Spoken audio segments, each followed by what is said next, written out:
C 就行，这个课就 C 加了，就行。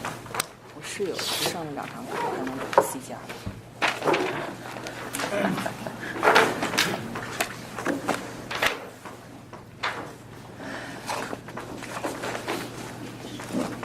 今天是黑板擦的干净吗？我怎么能看得到黑板上写的都是什么？我们看名字太难得了。这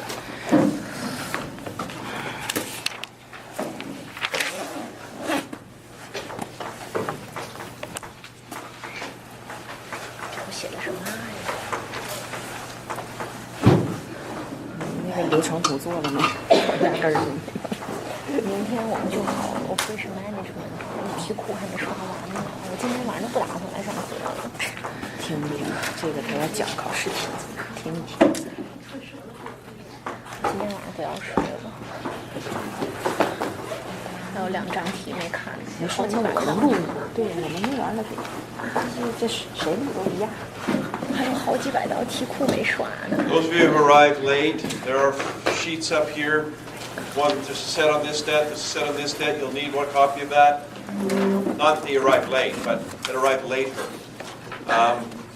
And they're both the same. You only need one.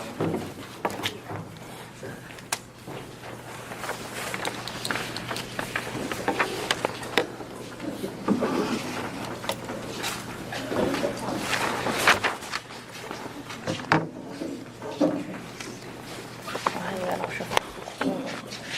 这老师没题库，他不说吗？这个是要考试要考的题型，让你看看。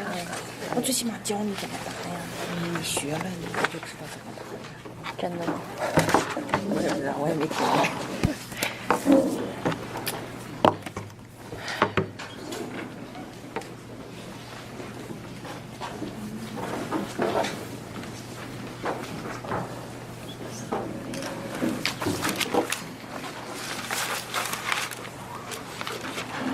决定明天、后天、大后天还要天天去超市，我憋死了，你知道吗？最近。准备买好吃的，撒欢的怪。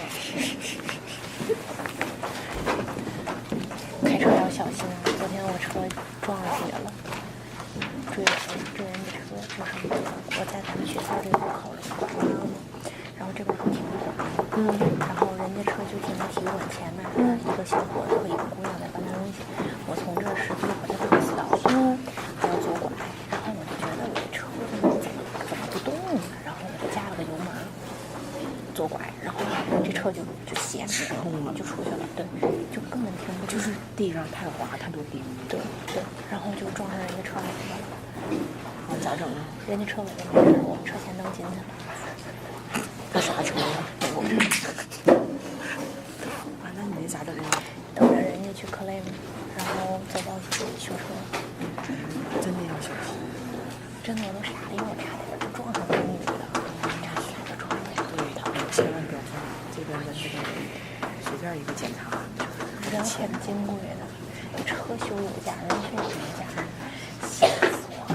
其实我当时就车滑着就手刹，但手刹会不会不滑？你那时候你反应不过来吧？然后就晃。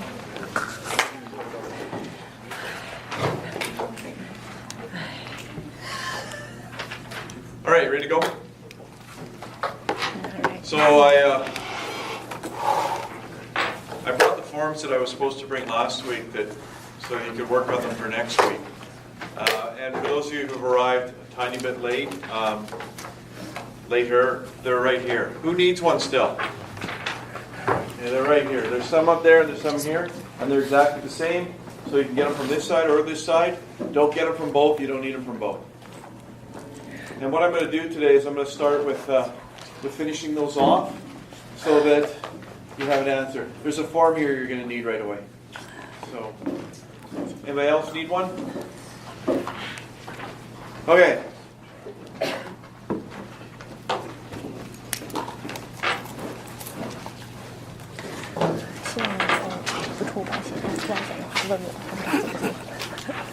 Okay, on the front, where it's got these questions, folks, that's homework.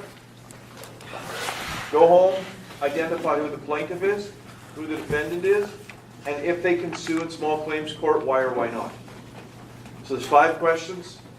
You gotta tell me who the plaintiff is, who the defendant is, can they sue in small claims court, why or why not, okay? You got that? It's easy peasy, okay? And unfortunately, I was supposed to print these back to back, but we got 4 sheets instead of, we could have done this in 2, but I wasn't about to reprint them so that I could save paper, because it would waste paper if I reprinted them.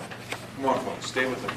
All right, so next thing there's a fact situation, and you're supposed to use that fact situation. See this, folks? Everyone see it? You're supposed to use this fact situation to fill out this small claims form. Now, I've given you 2 of them because on the first one, I'm going to tell you how to fill it out. On the second one, that's also homework for you to fill it out using the fact situation that is here. Got it? You want one? They're free. You can only have one though. They're free. Did you get one? You got 2? They're the same. So I told you the rules for small claims last time. You used those for here. So I want you to go to page number 3. I'm going to teach you how to fill one of these out properly. And is there going to be one of these on the exam? No secret. No secret, folks. There's going to be one of these on the exam. If there's not one of these on your exam, you're writing the wrong exam. Okay? Tell me that it's not there. All right, so, because there's going to be one, right? So, how do you fill one of these out? So, if we go to the top right-hand corner, you'll see that it's kind of cut off, but what it should, it says file number SC, right? So, you don't put anything there. That's for the court to fill out. It's a file number for the small claims file number. You don't know what that number is. You go to the court and they may be on number, 19 for 2019, 157, and you just get the next number. So you are not to fill this out because that number is filled out by the court. What I'm trying to get you to do is to fill it out so that you could file it. Fill it out properly so that you could file it. So you would hand it in and the court would fill that out. So you shouldn't be filling that part out. The first place that you should fill out is on that line right at the top where it says in Queen's Bench, and it's got a line that says, and then it says center. You see that line? Okay. So that is for the court center that you're filing the small claims in. You would file probably at the most convenient place for you, depending on where you are. So if you were in Dauphin, it would be Dauphin Center. If you were in the Paw, it'd be the Paw. If you were in Steinbach, it'd be the Steinbach Center. And there's a lot of these centers all over the province. There used to be one like in Minnedosa. I don't know if Minnedosa still has a court or not. There used to be one all over. So for this course, in other words, when you fill this out in the exam, put Brandon there. Okay, Brandon will always be right for this course.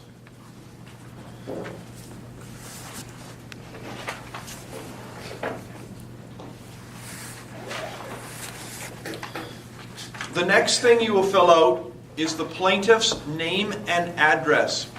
But you got to do this right. So the way that it's done properly is you will put it on 4 lines. You'll have their name, and then the second line, it's going to be their street and number. And then the third line, it's going to be the city and province. And the last line is going to be the postal code. And you put it in the middle, above the and. Not to the right, not to the left. It is to be put in the middle. So if this were, I don't know if you guys can remember like a word processor. You know if you had it so it would go centered? You know what that is? Where it goes right in the middle and then it'll figure out and then it'll print it all out. That's the proper way to do this. It's right in the center of the page. So I want it to be below where it says in the Queen's Bench and above the and. But in that middle section, that's where you put it. Not over here where it says plaintiff. Okay? In the middle. Any questions about that? So where do we put it?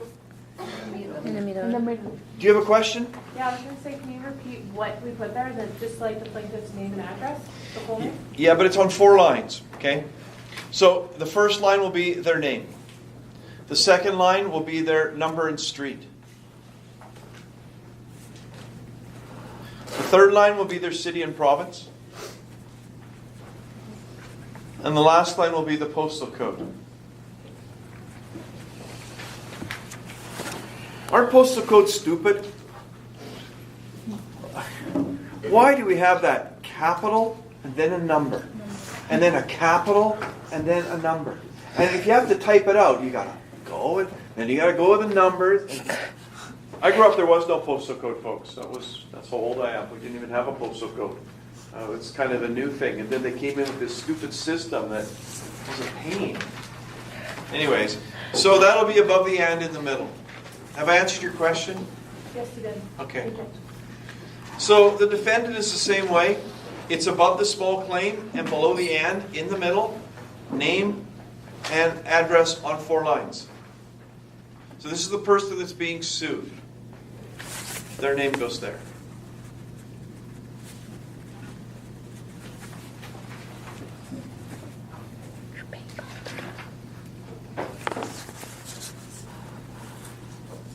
The next spot that you fill out is below the word claim in small claim, there's a number sign. That is where, with numbers, you put in the amount that you are suing for. You don't use words, you use numbers. And the highest number you can put on that line is $10,000, because that's the maximum you're allowed to sue for in small claims court.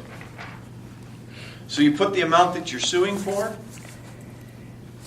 in that where it says number.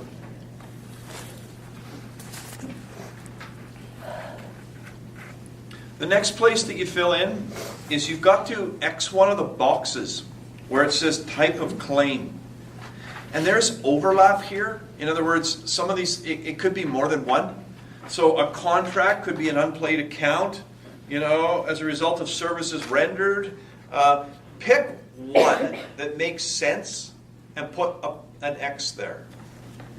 If you pick other, the one that's to the bottom right-hand corner there of the choices, there's a colon there. You've got to, past that colon, indicate what the other is.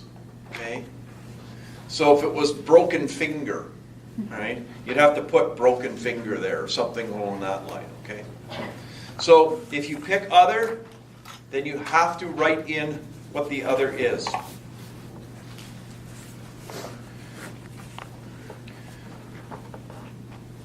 The next area that you fill in is the reasons for the claim. This is where you tell the judge why you're suing. You give some facts here.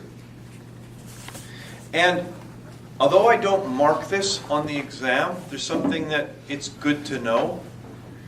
If you're suing somebody, the judge will have read that before they come into court. So you don't want to provide vague information so the judge is going to try and figure out who's going to win this case. You want to provide concrete information that's really clear so that the judge, when they read it, will go, oh, the plaintiff's going to win, right?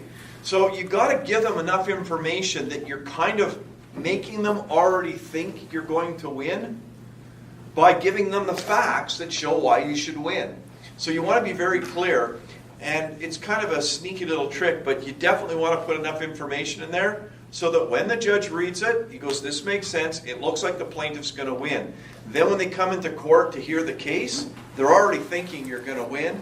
That's good. That's kind of sneaky, but you can do it, you may as well. That being said, the only thing that I really mark is that you've described something that makes sense. I don't ask that you bias it. I don't mark the quality of that answer. You've just got to make sure that it's clearly indicated what the case is about enough so that the judge is aware. And then the last thing is there's a signature line here. Have I talked to you about this, folks? Did I talk about this last week? Okay. So there's something you need to know. Please listen carefully on this. Students do screw this up because they misunderstand what I've said. Okay? So I'm going to start with what I need you to know. You must put ink on that line. Or if you're using a pencil, pencil's fine. But you've got to put something there because it must be properly signed in order for you to file it. If it's not signed, they will reject it. It's got to be signed. Okay? But on the exam, I mark your exams blind, folks. You're going to put your student number there. I'm going to mark it. I don't want to know your names. I don't want your names on the exam. So I actually don't want you to sign your name here, your real name. Okay? So, wait a minute. What's your name? Ahmed. What is it? Ahmed. Hamid? Yeah. What's your last name, Hamid? Majid. Okay, everyone put that name on. Okay, that'll fool me, okay? Except for you, and then you'll be, no, it's yours. No, so put something here. Put plaintiff, put your student number. Don't leave it blank. That's a mistake. Okay, I'll mark it wrong.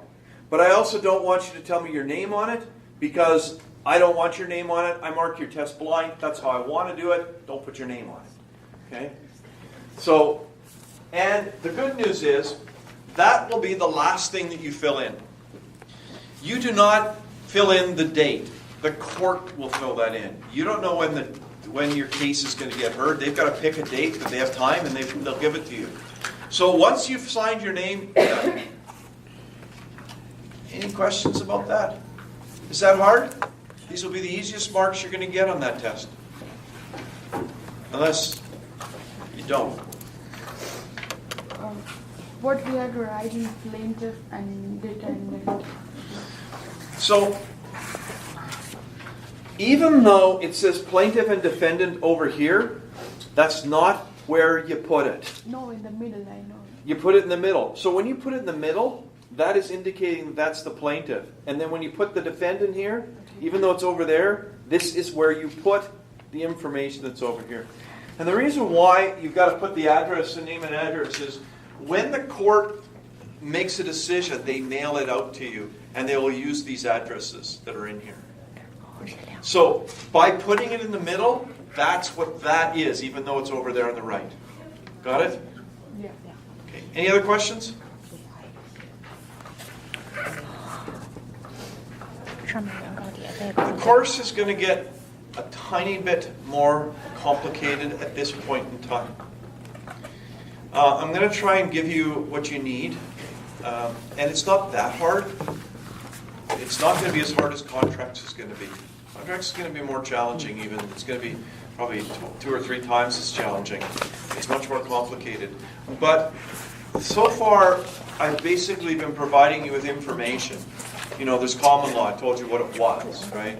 There's statute law, I told you what it was. I told you how the Constitution worked, right? And I've had you understand that.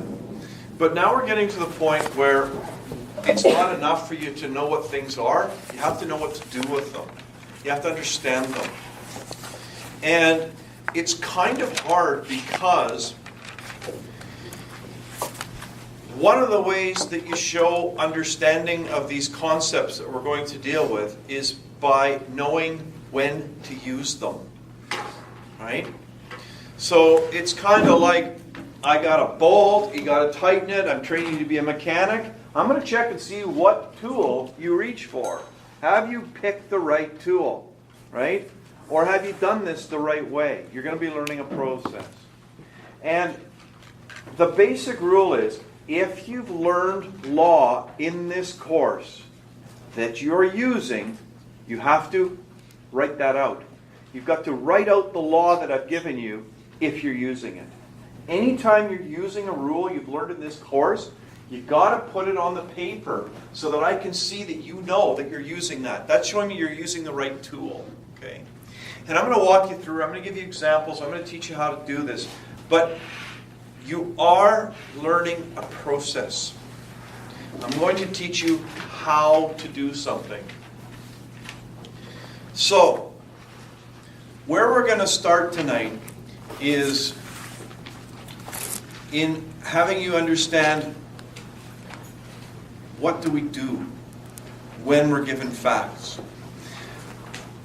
Back away from that and understand that what I'm training you to do. I'm training you to apply law to facts. In this course, I will give you those facts. And you never argue with the facts. You never say, how do you prove it? I'm saying, if you're a judge and these are the facts, what happens when we put the law on it? What's the outcome? Okay, that's what we're going to be doing. So, in real life, you're going to get the facts by going out and finding out what they are, right? You're going to find out what the truth is. And now that you have your facts, you should be able to apply law to those. So I'm training you of how to apply law to facts that you're given, dealing with these 7 torts. So, did I read you that thing about the guy running through the store? No. So, did I tell you what the 7 torts were? Yes. Okay, let's go through them.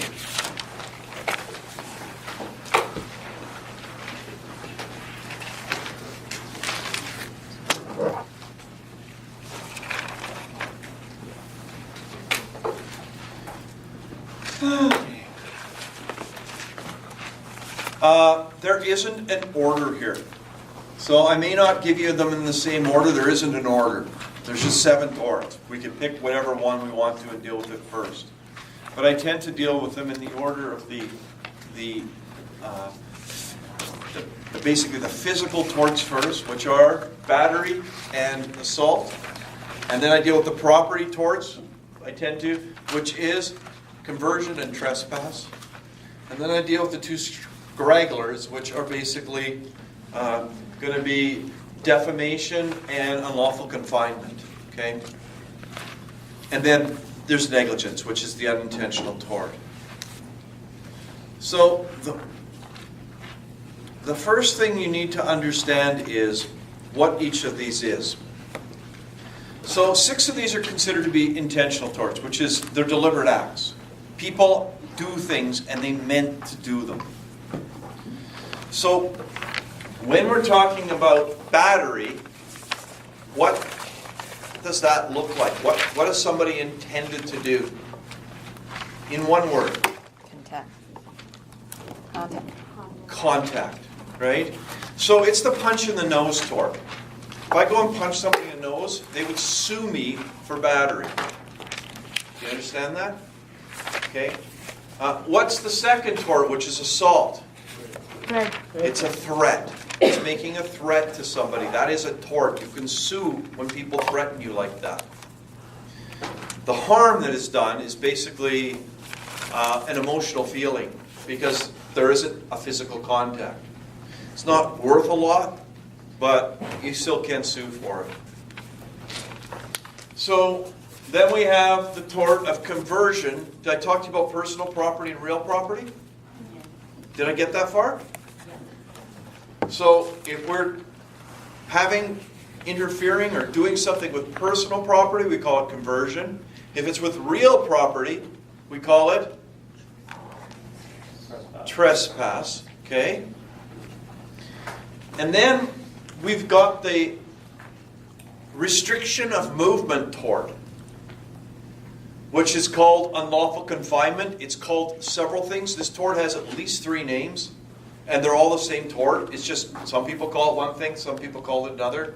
I generally prefer unlawful confinement. It's sometimes called false arrest.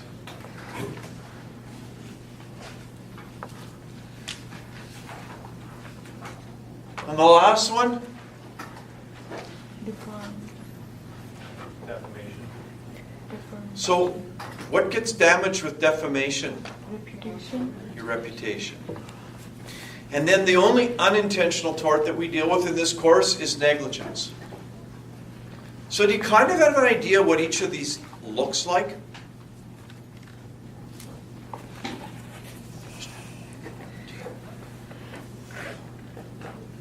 If I... Like you don't take care of a very old person, like this is a kind of negligence? Maybe. It could be. Okay. But what if you put poison in her tea. Deliberate act. What tort would that be? Battery? It would. It's causing her physical harm. So you have to have a basic general idea of what these are. So if I come over here and take this, what tort would that be? Coercion. Okay. And if I go over here and I call you a no good hoe, okay? So do you guys have a sense of what these things kind of look like? Because you need that. And all I want you to do is have a sense. So what I'm going to do today, now, is I'm going to start teaching you the process. And I'm going to start teaching you by showing you what fact situations will look like and what you need to do with them, to the extent that you can do that right now. Okay? So what I'm going to do is I'm going to read you a little fact situation. And what I want you to do is to, when you see something that could be one of these 7 torts, I want you to write down the action, because somebody has to do something for a tort, the action, quickly, like in 2 words, right? And the tort that you think that action is. Okay?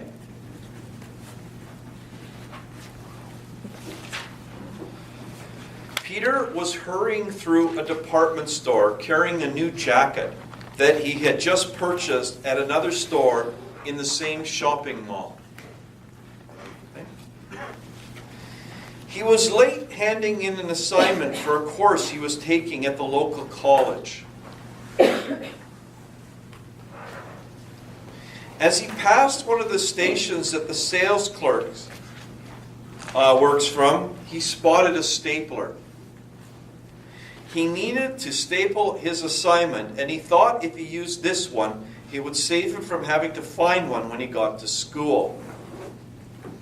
Since there was no clerk around, he thought it would be all right to simply borrow a staple, and he stapled his assignment.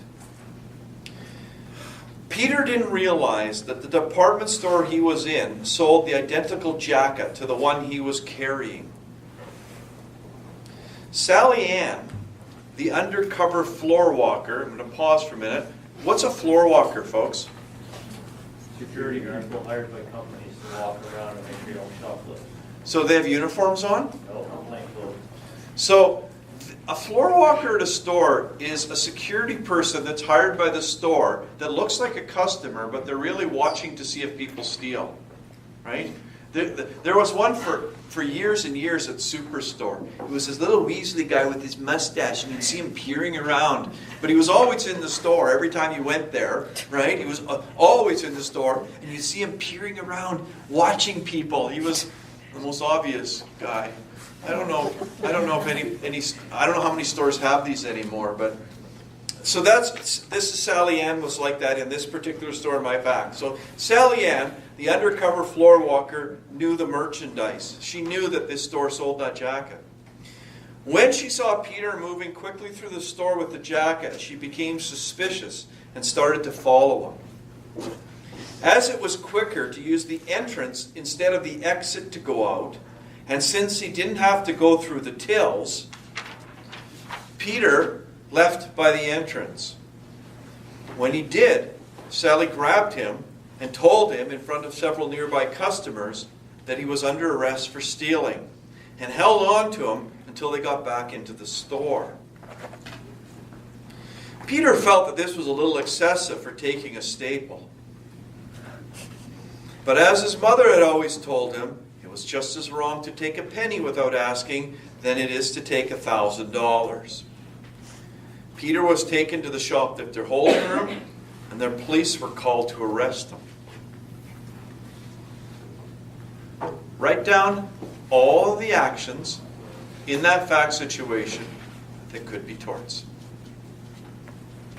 Take a minute.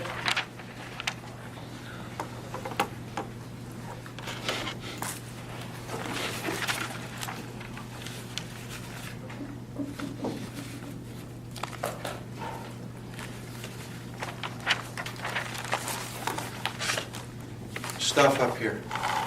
You might want to get a little guidance.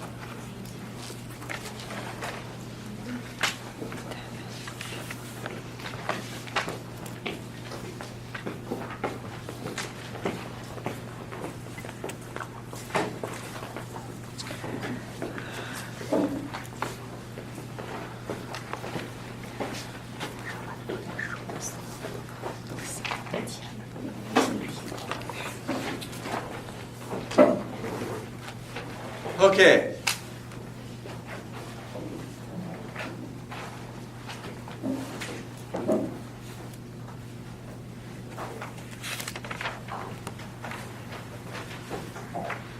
What actions could be torts? Give me one that you thought was there. You can't be wrong at this stage. Unlawful gunfire. What's the action? Stole the stapler. Just wait, what? The action when she had him and breaking in from the store. So when she grabbed him, Yeah.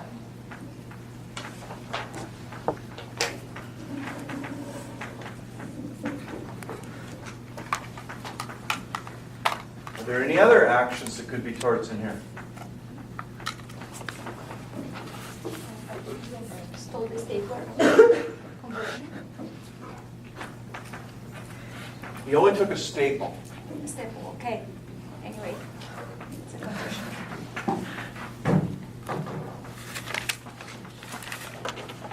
Any other actions? What tort would that be?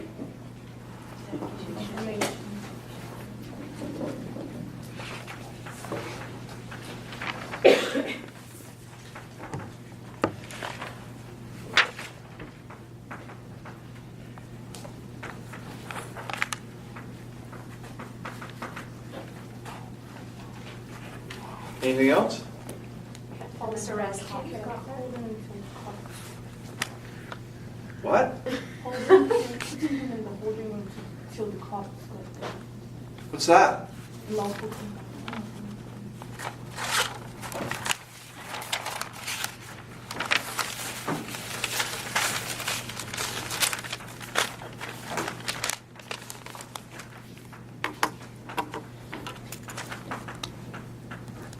Anything else?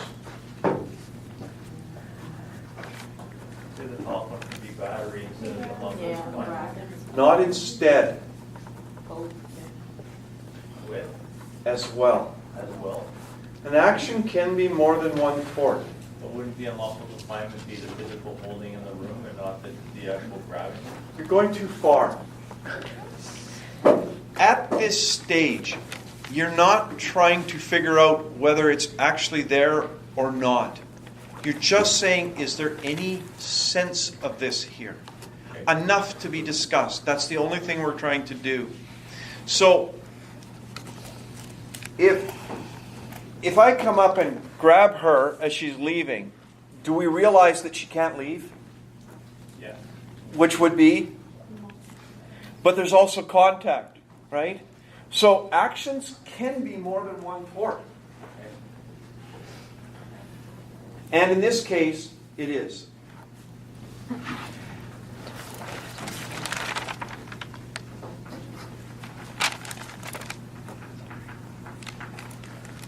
Are there any other ones?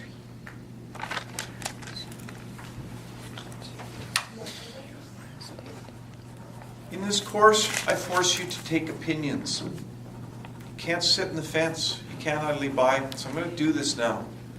How many people say, that's all of them? If you think that's all of them, put up your hand. Okay, if you don't think it's all of them, what have we missed? You only get two choices here.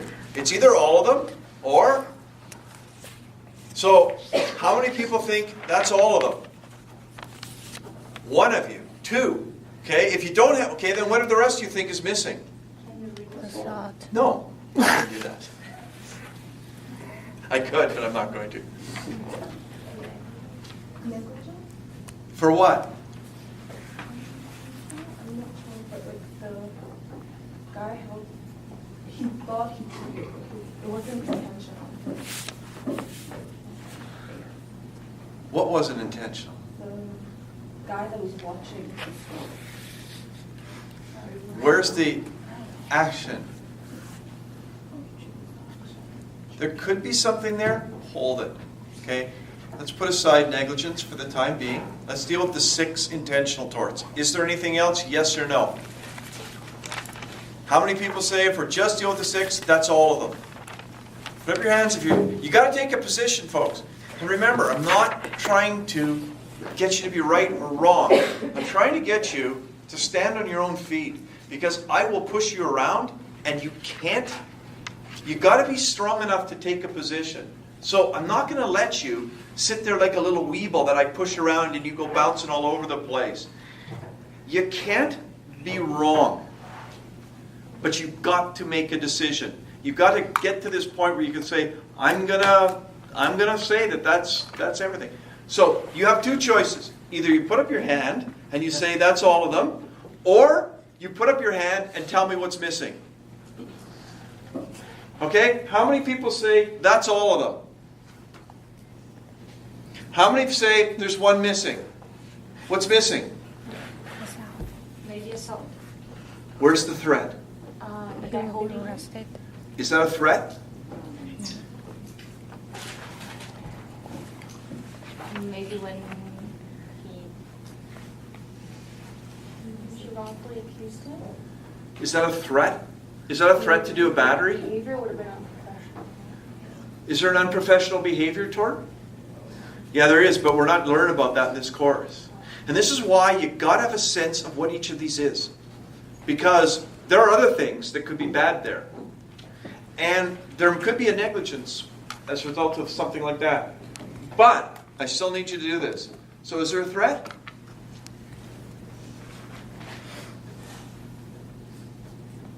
For me, it is. There's a threat? Where's the threat? The guy threatening the little one. How? Who was the little guy? You should have seen this Peter. He was huge. Teeth this freaking long. Right? Is there a threat? No. If you see it, you got to deal with it. I don't see it. So you're not necessarily wrong. I don't see it. Okay? Would you read the case on form? No. Because it doesn't matter, folks. You're trying to be right, and you got to learn. You just got to take a position on this. If this is all you've seen, say, that's it. That's all I see. Okay? So, I definitely think that these are the primary ones. The ones that I would expect you to get. Okay? I would expect you to have these as an answer. I would expect you to. Okay? Because they're clearly there. There may be some other ones that you might see, depending on your background, your experience, that I might not. But these ones I think you should see. So this is exactly what you're going to be doing. Exactly what you're going to be doing. This is actually the first step of the process that I'm going to teach you. And I refer to it as the sniff test. The sniff test is you're just sniffing out some things that could be argued. You're not actually making a decision. You don't know anything about this. You haven't said yes or no. You're not there yet. And that's why it's important to understand. If there's something there, some basis for discussion, including to say it's not going to get proved, you should deal with it. Because on an exam, what you're trying to do is show me how well you've learned the material in this course. That's really important that you understand that. If you don't, you should actually write that down. Because if you forget it, you will go back to a habit that many of you have, that you've learned over, 12 years of going to school, which is a test is for you to tell me what the right answer is. That's what you learn. It's not what you're doing in this course. There isn't right answers. You cannot tell them to me. There aren't right answers. What there is right process. So an exam is for you to clearly demonstrate how well you've learned the material in this course. And that involves both the law that I've told you, and the process that I'm going to teach you. So, if I teach you a law, and I'm not going to, that this isn't going to be conversion for some reason, and you go through it and you show me why, according to the law, this is not conversion, and you're right, have you showed me you understand what conversion is by proving why it can't be proven here? If you're right, that's right.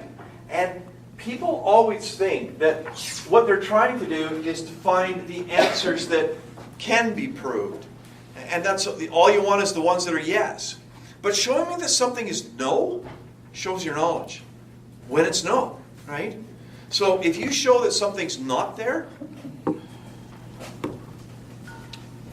if I was to draw a picture of a horse up here and say, is it a pig? And you said no, does that show that you understand what I taught you about when things are pigs and when things are horses? So, it's not wrong to prove something's not there.